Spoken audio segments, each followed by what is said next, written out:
Shalom, like give all honor and glory to Yahweh, Ba'ashem, Yahushai, double honors to our apostles and elders of Great Millstone. Salutations to you sincere brothers pushing his word out across the four corners of the earth. Like to say, Ba'ashem, Kodash Wakah. As you can see, it's all over the news right now how the U.S. led an airstrike on eastern Syria, and allegedly they killed dozens of Russian mercenaries. And this is all throughout the news, and that's the time spirit that we are in, the time of war, like it mentions in Ecclesiastes, the book of Ecclesiastes, the 3rd chapter. It's a time of purpose for everything. So the time that we are in now, it's a time of war. And that leads me to Matthew, the 24th chapter, and the 1st verse. It says, "And Yahushua went out and departed from the temple, and his disciples came to him for to show him the buildings of the temple. And Yahushua said unto them, See ye not all these things? Verily I say unto you, there should not be left here one stone upon another that should not be thrown down. And as he sat upon the Mount of Olives, the disciples came unto him privately, saying, Tell us, when shall these things be? And what shall be the sign of thy coming and of the end of the world?" So as the disciples were 2,000 plus years ago, they was looking forward to the end of the Roman Empire. And 2,000 plus years later, Lord willing, we are those same disciples coming back. We supposed to be in that same mind frame, looking forward to the end of America's empire. Because we see all these different chaos and calamities and hearing rumors of wars throughout the news. We know through the spirit that something is about to happen. And we know this is part of the scriptures, part of the prophecies, that Yahushua, he's about to get ready to return. So we supposed to be in the same mind frame, okay? And this is verse 4. "And Yahushua answered and said unto them, Take heed that no man deceive you. For many shall come in my name, saying, I am Mashiach, and shall deceive many." Verse 6. "And ye shall hear of wars and rumors of wars. See that ye be not troubled. For all these things must come to pass, but the end is not yet." And we know like the end is not yet, but we see prophecies are happening. We hearing all these different reports about different airstrikes.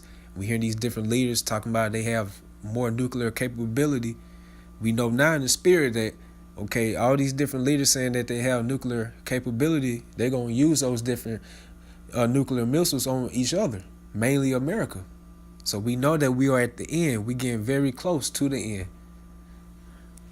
And this leads me to Proverbs 21st chapter and the 1st verse. It says, "The king's heart is in the hand of Yahweh Ba'ashem Yahushai. As the rivers of water, he turneth it whithersoever he will." So probably, these kings, they probably have in their spirit that they don't want to go to war. But due to prophecy say, Yahweh Ba'ashem Yahushai, he's going to stir in their mind or in their spirit to go to war. He's going to stir in their spirit that, okay, I'm going to use this nuclear missile on this particular country. He's stirring it up. He's stirring in that pot of war. And as you can see, all these different airstrikes happening right now, it's just stirring everything up, which is going to lead to World War III. Thus said the Most High. Can we get Obadiah? Get 1 and 15. And all these things are happening because every nation that we see in today's time, they had us in slavery.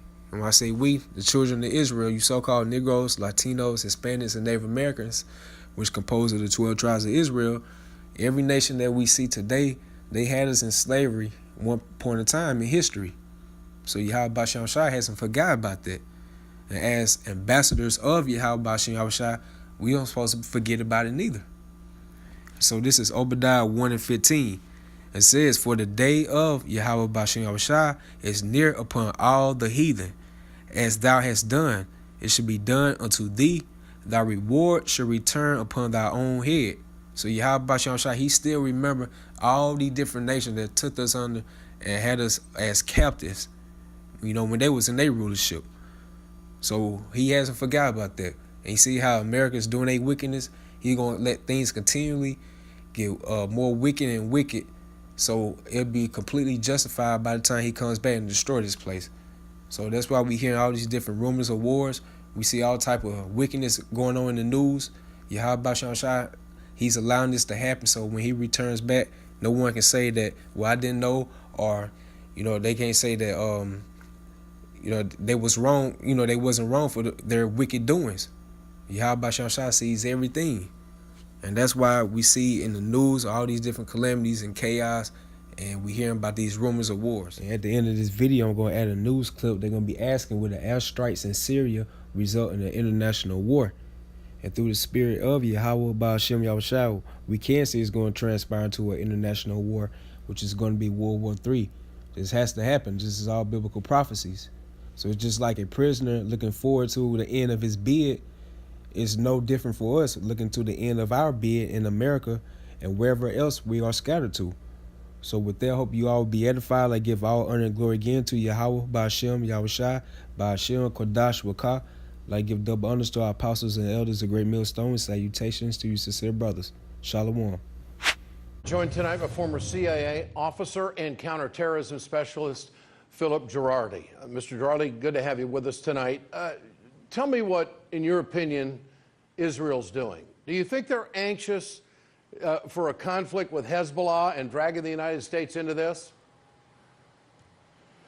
Yes, I think that's precisely what Israel is trying to do, or what Netanyahu is trying to do.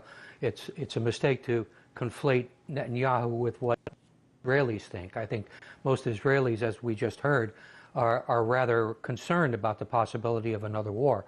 But Netanyahu, first of all, is having personal troubles in terms of fraud and other violations of law in Israel, and I think he is very much looking forward to something to divert the attention from that. And also, this has been Netanyahu's plan from the beginning. Right at the moment, there are several thousand U.S. soldiers in Israel on maneuvers. It would be perfect timing to escalate a situation in such a way that the United States would get involved in Israel's next war. So do you really think that Netanyahu's personal situation with finances and business are an equation here that's playing out? Yeah, I do. I think that's certainly a factor. I'm not saying that it's the dominant reason. I think the dominant reason is that strategically, Israel essentially, well, let's face it, Israel has been attacking Syria and has been talking about attacking Lebanon, and neither Syria nor Lebanon have attacked Israel. So this is aggression by Israel against its northern neighbors. You know, if you look at the budget the president has got for the military now, and the mainstream media isn't presenting it in these terms, but isn't this a war budget? I mean, it's almost like they say that we're retooling and we got airplanes that can't fly and don't have parts. You know, I haven't seen a whole lot of that, and the American people haven't seen that. But do you think that President Trump will engage in military action on behalf of Israel? That's a difficult question. Trump is not predictable and doesn't follow any real logic in terms of what he does. That's the problem with Trump. But on the other hand, this is definitely a war budget. It's pushed by Mattis, among others, and essentially it's to give the United States a capability to intervene anywhere in the world, to basically fight two small wars at the same time, or one big one. And this is essentially what it's all about. This is not what the founders of the United States envisioned when they authorized the U.S. to have military. So your best guess on what the goal of Israel is at this point? Well, Israel has been pretty specific about what its objective is in terms of its neighbors. It essentially wants to reduce its neighbors into fragments. For example, in Syria, they would like to see it break up into various tribal groupings. Ethnic and religious groupings, also the same in Lebanon, and we saw the same process working out in Iraq. So this is essentially Israel's plan. If all of Israel's neighbors are weak, then Israel is strong. And finally, these airstrikes that are taking place, that are being launched by Israel into Syria, hardly reported by the Western media. I think that's, we need to profoundly point that out. What do you think they're going to result in? What do you think these airstrikes will result in?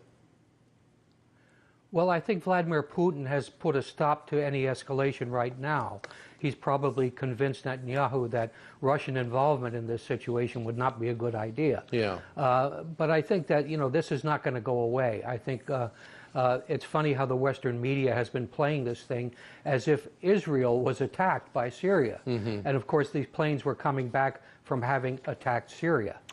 Mr. Giraldi, good to have you with us tonight. Thanks so much for the analysis. Appreciate it.